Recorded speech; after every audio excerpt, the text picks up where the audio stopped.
નમસ્કાર મિત્રો, કેમ છો? આશા રાખું છું કે તમે બધા સહકુશળ હશો. હું પણ સહકુશળ છું.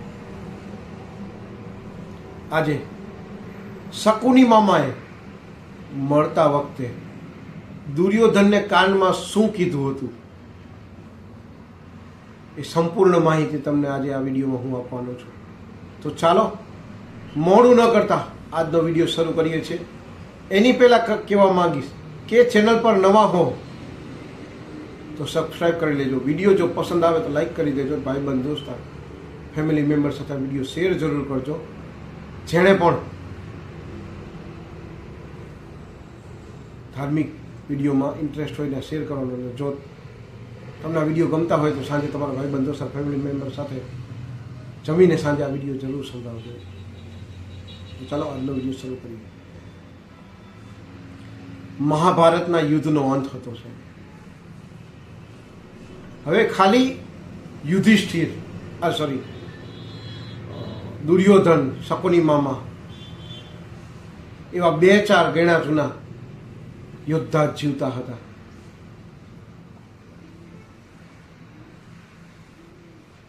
આખા મહાભારતના યુદ્ધના રણમાં બધે જ આજુબાજુ લાશો પડેલી હતી. શકુનીને પણ ખબર હતી હવે આ યુદ્ધનો અંત છે અને આજ નહીં તો કાલે આ યુદ્ધ સમાપ્ત થઈ જશે અને દુર્યોધન અને મારું પણ મૃત્યુ નજીક જ છે. ત્યારે શકુની મામા દુર્યોધનને કાનમાં શું કહે છે ધ્યાનથી સાંભળજો.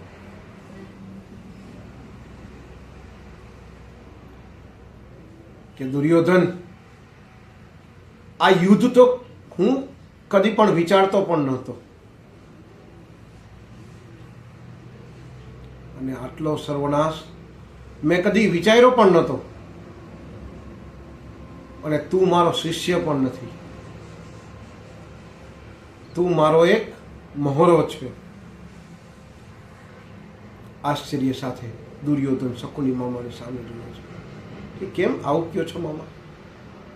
હું તમારો શિષ્ય નથી ને એક મહોરો હતો? કે વાત જ્યારે હું એક રાજકુમાર હતો અને હસ્તિનાપુરથી મારી બહેનનું માંગવું આવેલું ધૃતરાષ્ટ્રનું અને મારું રાજ્ય હસ્તિનાપુરની રાજનીતિનો ભોગ બનેલો અને મારા 100 ભાઈઓ હસ્તિનાપુરની જેલમાં ભૂખમરાથી મર્યા હતા. મારા પિતા પણ ભૂખમરાથી હસ્તિનાપુરના જેલમાં મરી ગયા હતા અને મારી બહેનને એક અંધ વ્યક્તિ સાથે લગ્ન કરવા પડ્યા હતા.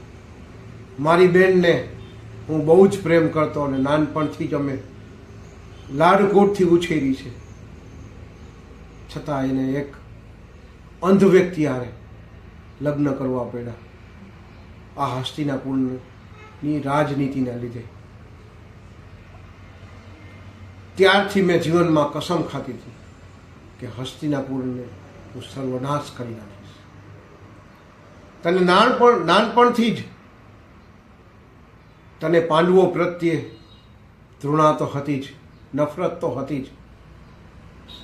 મેં પ્રતિશોધની એક બીજ તારામાં રોપ્યું, નફરતનું બીજ તારામાં રોપ્યું અને સમયે સમયે એને પાણી આપતો રહ્યો. દિવસે ને દિવસે એ બીજ મોટું પ્રતિશોધમાં, નફરતમાં મોટું થતું ગયું અને મેં નિર્ણય લીધો હતો કે હસ્તિનાપુરને હું સર્વનાશ કરી નાખીશ. કારણ કે હસ્તિનાપુરની રાજનીતિના લીધે મારું સામ્રાજ્ય આખું તબાહ થઈ ગયું હતું. સામ્રાજ્યનો તો કોઈ મને અફસોસ નથી, અફસોસ હતો મારા પરિવાર, મારા મમ્મી પપ્પા અને મારી ખાસ કરીને મારી બહેનને. સંપૂર્ણ ગુણવાની હતી, છતાં પણ એને એક અંધ વ્યક્તિ સાથે આખું જીવન વિતાવવું પડ્યું, ખાલી ને ખાલી હસ્તિનાપુરની રાજનીતિના લીધે. ત્યારથી મેં કસમ ખાધી હતી કે આ હસ્તિનાપુરને હું સર્વનાશ કરી નાખીશ. અને આ સર્વનાશની શરૂઆત તારી નફરતથી થઈ, કે તારી જ નફરત તારા ભાઈઓ પ્રત્યે હતું તો તારું જ કુટુંબ, પણ એની નફરતથી, એ નફરતનું બીજ મેં રોપ્યું અને એને દિવસે ને દિવસે પાણી આપતો રહ્યો. અરે પ્રતિશોધની ભાવનાની ફૂંક હું તારા કાનમાં સળંગ મારતો રહ્યો. અને ત્યાં સુધી તો વાંધો નહોતો, પણ જ્યારે તે દ્રૌપદીનું ચીરહરણ કર્યું ને, પછી તારી તબાહીની શરૂઆત થઈ ગઈ દુર્યોધન. અને દિવસે ને દિવસે હું તને પ્રતિશોધની જ્વાળાને વધુ ને વધુ તારા કાનમાં અમુક ફૂંકો મારીને જ્વાળાને મોટી કરતો. અને સમય એ આવ્યો કે પાંડવો અને કૌરવોનું યુદ્ધ થયું અને આખી હસ્તિનાપુર રાજ્યનો સર્વનાશ તું જોઈ શકે છે. હવે હું શાંતિથી મરી શકીશ, મારી પ્રતિશોધની ભાવના પૂરી થશે. અને હા, ભલે મને પ્રતિશોધ હતો, પણ આ બધું તારા અને મારા હાથની વાત નથી. હું પાસા ફેંકવામાં માહિર હતો, પણ કર્મથી કોઈ મોટું નથી. કર્મ જેણે કર્યું છે એને ભોગવવું જ પડે છે. કર્મના બંધનમાંથી નથી હું મુક્ત થઈ શકતો, નથી તું મુક્ત શકતો, નથી કૃષ્ણ પોતે મુક્ત થઈ શકતો. જે પણ તમે કર્મ કર્યું છે ને, એ તમારે ભોગવવું જ પડે. દુર્યોધન કહે છે કે જો મામા આ વાતની મને પહેલેથી ખબર હોત ને, તો હું તમારી વાતમાં ન આવત અને આ યુદ્ધ ક્યારે પણ ન થાત. કે તમે તમારા પ્રતિશોધની ભાવનાને લીધે હસ્તિનાપુરનો સર્વનાશ કરવા ઈચ્છો છો. તો છે તો મારું પરિવાર ને, ચાહે કૌરવ હોય કે મારા પાંડવ, તો આ યુદ્ધ ક્યારેય ન કરે. બીજા દિવસે ભીમ શકુનીને યુદ્ધ માટે લડકારે છે અને બીજા દિવસે યુદ્ધમાં શકુનીનું મૃત્યુ નીપજે છે. મોરલ ઓફ ધ સ્ટોરી એ છે કે કર્મ કોઈ બચી શકતું નથી. એ ચાહે શકુની હોય, દુર્યોધન હોય કે ભગવાન શ્રી કૃષ્ણ. કર્મ સારા કરશો તો સારું પરિણામ મળશે.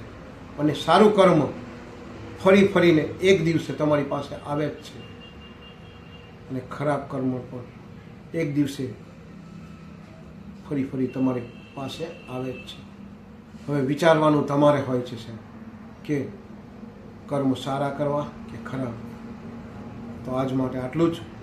જય હિન્દ, વંદે માતરમ દોસ્તો.